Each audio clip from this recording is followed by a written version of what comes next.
ಬೆಂಗಳೂರಿನ ಚಿನ್ನಸ್ವಾಮಿ ಸ್ಟೇಡಿಯಂನಲ್ಲಿ ನಡೆದ royal Challengers Bengaluru ಮತ್ತು ಲಕ್ನೋ ಸೂಪರ್ ಜೈಂಟ್ಸ್ ನಡುವಿನ ಹೈ ವೋಲ್ಟೇಜ್ ಕದನದಲ್ಲಿ ಬೆಂಗಳೂರು ತಂಡ ಲಕ್ನೋ ತಂಡದ ವಿರುದ್ಧ 5 ವಿಕೆಟ್ಗಳಿಂದ ಭರ್ಜರಿ ಜಯ ಸಾಧಿಸಿದ್ದು, ಈ ಸೀಸನ್ನಲ್ಲಿ ತವರಿನಲ್ಲಿ ಆರ್ಸಿಬಿ ಹ್ಯಾಟ್ರಿಕ್ ಗೆಲುವಿನ ನಗೆ ಬೀರುವುದರ ಜೊತೆಗೆ ಪಾಯಿಂಟ್ಸ್ ಟೇಬಲ್ನಲ್ಲಿ ಮೊದಲ ಸ್ಥಾನಕ್ಕೇರಿದೆ. ಟಾಸ್ ಸೋತು ಮೊದಲು ಬ್ಯಾಟ್ ಮಾಡಿದ ಲಕ್ನೋ ತಂಡದ ಆರಂಭ ನಿರೀಕ್ಷೆಗೆ ತಕ್ಕಂತಿರಲಿಲ್ಲ. ಆರ್ಸಿಬಿ ಬೌಲರ್ಗಳ ದಾಳಿಗೆ ರನ್ ಕಲೆ ಹಾಕಲು ಲಕ್ನೋ ಹರಸಾಹಸ ಪಡಬೇಕಾಯಿತು.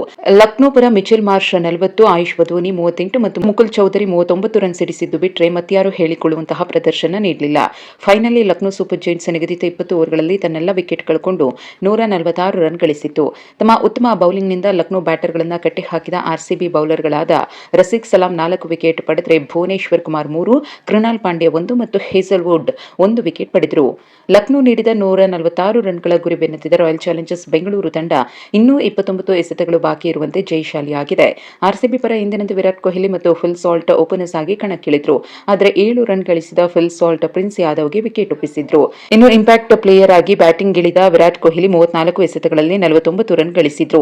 ಇನ್ನುಳಿದಂತೆ ದೇವದತ್ ಪಡಿಕ್ಕಲ್ 10, ಕ್ಯಾಪ್ಟನ್ ರಜತ್ ಪಟಿದಾರ್ 13 ಎಸೆತಗಳಲ್ಲಿ 27, ಜಿತೇಶ್ ಶರ್ಮಾ 9 ಎಸೆತಗಳಲ್ಲಿ 23 ರನ್ ಕಲೆ ಹಾಕಿ ತಂಡದ ಗೆಲುವಿಗೆ ರನ್ ಕೊಡುಗೆ ನೀಡಿದ್ರು. ಇನ್ನು ಟೀಮ್ ಡೇವಿಡ್ ಮತ್ತು ರೊಮಾರಿಯೋ ಶೆಫರ್ಡ್ 8 ಎಸೆತಗಳಲ್ಲಿ ತಲಾ 14 ರನ್ ಗಳಿಸಿ ತಂಡವನ್ನ ಗೆಲುವಿನ ದಡ ಮುಟ್ಟಿಸಿದ್ರು.